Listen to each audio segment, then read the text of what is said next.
Bienvenidos a la Feria Científica. Nosotros somos de la carrera de Medicina. Le vamos a hablar sobre el síndrome de Thatcher-Collins. Nuestros integrantes son Erlan Justiniano, Yaritza Gabriel, Denilson Mesa, Joana Vaca, Andrea Cortés, Tamara Salvatierra, Débora Pereira, Romina Jiménez, Camila Rivero y Andy Quiroz. Breve descripción del síndrome de Thatcher-Collins. Definición: el síndrome de Thatcher-Collins incluye un conjunto de anomalías congénitas del desarrollo craneofacial caracterizado por una displasia otomandibular simétrica bilateral sin anomalías de las extremidades, asociado a diversas anomalías de la cabeza y del cuello. La epidemiología se estima con una incidencia anual al nacimiento de 1 de 50.000. Clínica: los niños presentan una dismorfia facial característica con hipoplasia bilateral y simétrica de los huesos malares y del rebote infraorbitario, que son el 80% de los casos, y de la mandíbula, que son el 78% de los casos, que comportan una maloclusión dental caracterizada con frecuencia por una apertognatía anterior llamada mordida abierta. Principalmente se observa una hipoplasia de tejidos blandos a nivel del hueso malar, del reborde orbitario inferior y de la mejilla.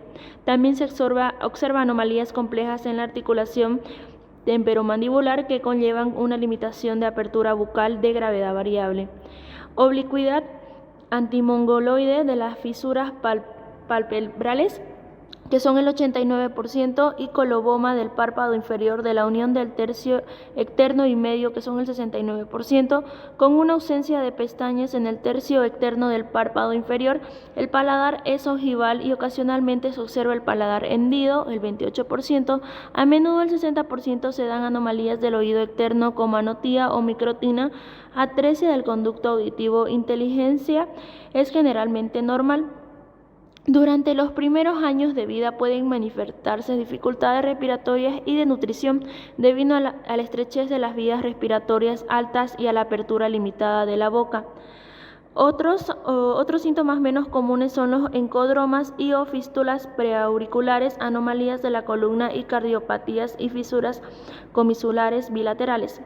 Etiología: el síndrome está causado por mutaciones en el gen TCOF1 que codifica para la fosfoproteína nuclear TREACLE, o en los genes POLR1C y POLR1D que codifican para las subunidades 1 y 3 de las ARN polimerasas y transmisión. En autosómica dominante con una penetrancia del 90% y una expresividad variable incluso entre individuos de una misma familia. Manejo y tratamiento. El manejo es multidisciplinar en caso de insuficiencia respiratoria postnatal. Deben considerarse la traqueotomía, ventilación no invasiva o una distracción mandibular. La cirugía plástica y maxilofacial permiten corregir la hipoplasia del tejido blando.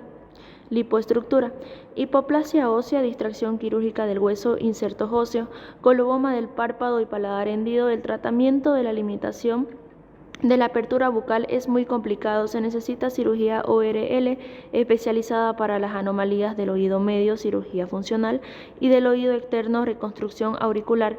El manejo de los problemas de audición debe ser precoz. Prótesis acústica, cirugía funcional para favorecer un desarrollo normal. El pronóstico de las formas moderadas de la enfermedad es favorable con un tratamiento adecuado. La discapacidad en el curso del síndrome de Thatcher-Collins. ¿Qué situaciones de discapacidad pueden derivarse de las manifestaciones del síndrome? Las malformaciones afectan al rostro y pueden tener importantes consecuencias estéticas y por tanto provocar sufrimiento psicológico y el aislamiento del niño, que tienen dificultades para aceptarse y o hacerse aceptar, sobre todo en clases pequeñas. Además, los niños pueden presentar dificultad para comunicarse, asociada a la deficiencia auditiva y en ocasiones a un retraso en la adquisición del lenguaje. La utilización de audífonos o implantes permite recompensar al menos parcialmente la deficiencia auditiva, aunque en niños o adolescentes también puede tener persecuciones psicológicas. Las posibles dificultades visuales, estrabismo, miopía, hipermetropia o astigmatismo también juegan un papel en el retraso del aprendizaje. Con el fin de gestionar mejor en situaciones de discapacidad en la vida diaria, se recomienda recurrir a ayudas técnicas y profesionales específicas para ayudar a estos niños y a su familia. ¿Cuáles son las estrategias disponibles para la prevención y reducción de una potencia discapacidad? Es imprescindible la búsqueda y detección de una posible deficiencia auditiva para tratarla rápidamente mediante el uso de aparatos auditivos en caso de estar presente. Algunos niños deben someterse a numerosas intervenciones quirúrgicas y ser hospitalizados frecuentemente, lo que puede afectar a su desarrollo y más adelante su escolaridad. Además, las dificultades de elocución y de audición, así como el impacto psicológico a menudo significativo de la enfermedad, pueden perturbar el aprendizaje y su complemento de desarrollo, por lo que podría ser necesario un manejo psicológico y logopédico como apoyo educativo. Ayudas a la audición. Los niños que manifiestan sordera en ambos oídos, sordera bilateral, pueden utilizar aparatos auditivos y audífonos, incluso desde los 3 a 4 meses de edad. Cuando el conducto auditivo es normal, es posible la utilización de audífonos colocados detrás de la oreja y que amplifican electrónicamente el volumen del sonido. Con mayor frecuencia se utiliza un implante de conducción ósea. Gracias a las vibraciones emitidas por el aparato en contacto con el hueso, el sonido se transmite directamente del oído interno. La cáscara que asegura estas microvibraciones debe mantenerse en contacto con la piel del cráneo antes de los 6 años de edad. Se sostiene mediante una cinta elástica o una diadema. En niños mayores, la cáscara se atornilla en el hueso detrás de la oreja. El niño puede correr y saltar sin dificultad, pero deberá quitarse la cáscara para bañarse. Existen otros dispositivos basados en un sistema de doble imán en el que un imán se introduce bajo la piel sobre el hueso situado detrás de la oreja y el otro permite mantener el aparato externo en su sitio. Las prótesis que se implantan en el oído medio ocultas son alternativas en algunos casos. Logopedia. A partir de 1 o 2 años de edad, el niño puede asistir a sesiones logopédicas. En caso de sordera, estas sesiones son indispensables para dar un sentido de información auditiva que el niño reciba mediante las ayudas auditivas. Estas sesiones son también esenciales en la adquisición de la lectura y la escritura, para adquirir un lenguaje oral de buena calidad, mejorando su articulación. De hecho, las anomalías faciales pueden interferir con la capacidad del niño para hablar y articular. Los logopedas podrán mostrarle los movimientos que le permitirán hablar lo mejor posible y ayudarle a ejercitar los músculos faciales. Las sesiones de logopedia también permiten reducir los problemas de deglución y masticación.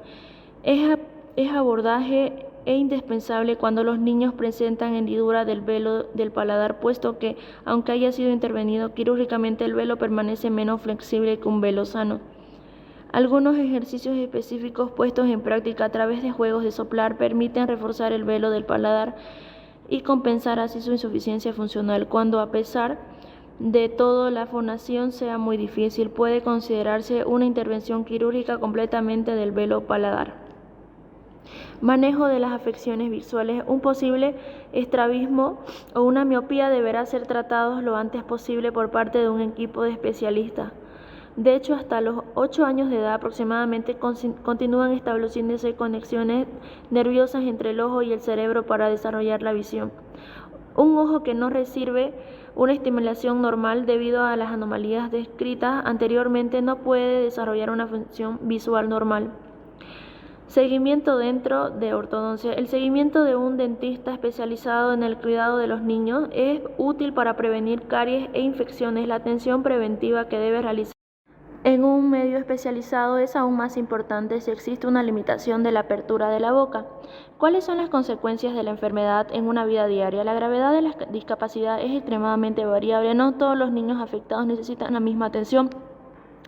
Y una sola vez alcanzada la edad adulta tampoco tendrán las mismas necesidades. Algunos niños afectados por el síndrome no presentan características particulares, por lo que únicamente requieren un simple seguimiento de seguridad. ¿Cuáles son las consecuencias de la enfermedad en la escolaridad? En la mayoría de los casos, los niños no tienen deficiencias auditivas, pueden seguir una escolaridad prácticamente normal.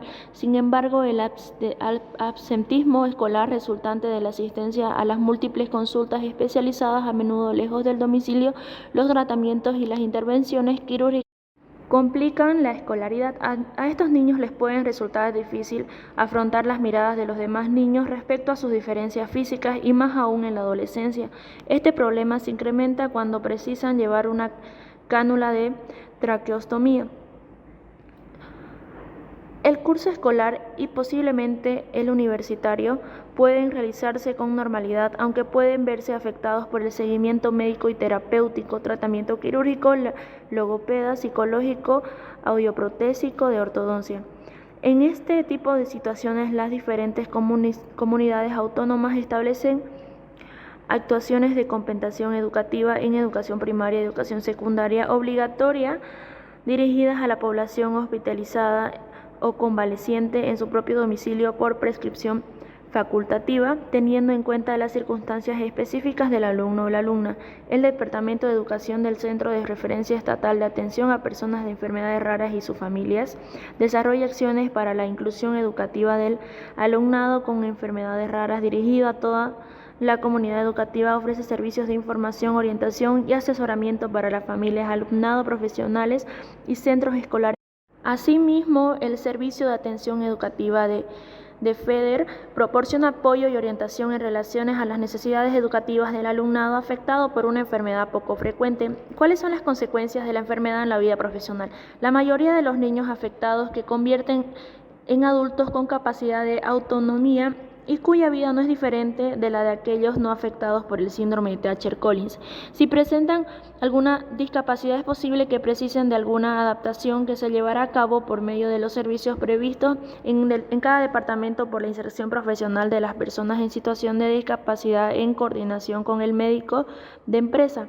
Las secuelas estéticas pueden llevarles a preferir tareas que no requieran contacto con el público. La deficiencia auditiva, cuando está tratada adecuadamente, no presenta un obstáculo para el ejercicio profesional, excepto para el desarrollo de una carrera militar.